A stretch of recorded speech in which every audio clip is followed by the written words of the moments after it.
Great. So on the topic of bozosity, Yes. and for those of us listening who don't know what that is, Yeah. there's a bozo in every pathway, right? There is a and bozo. sometimes the bozo is in your organization. Sometimes it's your boss. Yes. So my question is, if your boss is a bozo, Yeah. and you decide, okay, I want to stay and I want to change this person, I want to help them see the way. How do you do that? Wow. I was going to say you should just quit, but you put the caveat that they're going to stay.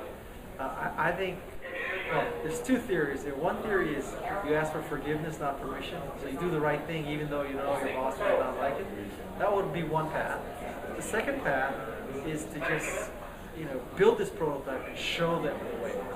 That instead of just talking and complaining, you have to do something actionable. You have to show progress, show prototype, show adoption by the customers. This kind of things. It's concrete, so that even a bozo will get it that this is the right thing to do.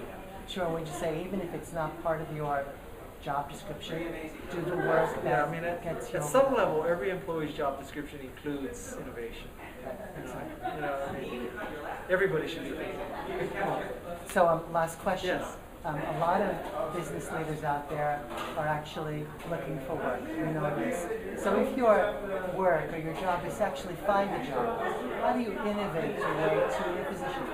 Wow, I don't know if there is a way to innovate the way to position.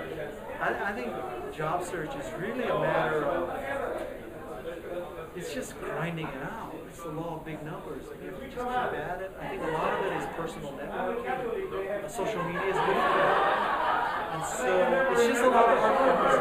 If I had a magic bullet for that, I would charge you for this interview. So I don't.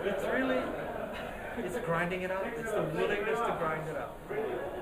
And innovation actually is a lot of work as well. It is. So I mean, there you are. a lot of people think, they got an idea, they prototyped it, people started buying it immediately, and next thing you know, they're going public, and but they don't understand that that's the rare exception.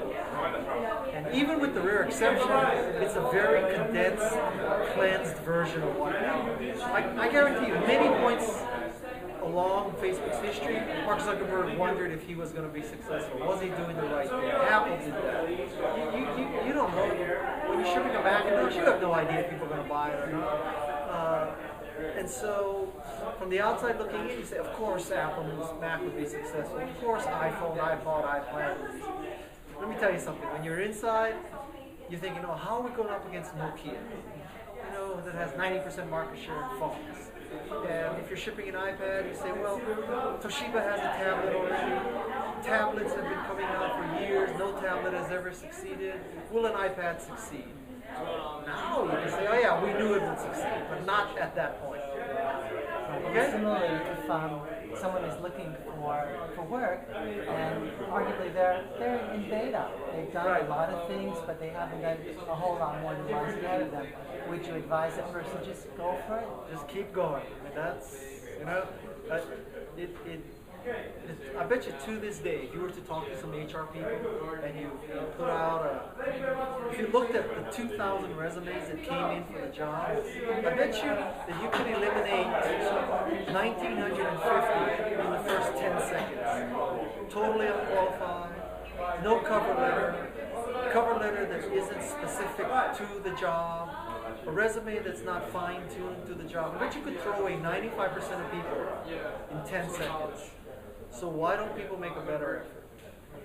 You could say, well, they're applying to 200 jobs. How could they customize 200 applications? Well, I'm telling you, gut it out. That's what it takes. Exactly. Thanks so much. All right, you're welcome. Talking to you. Thank you.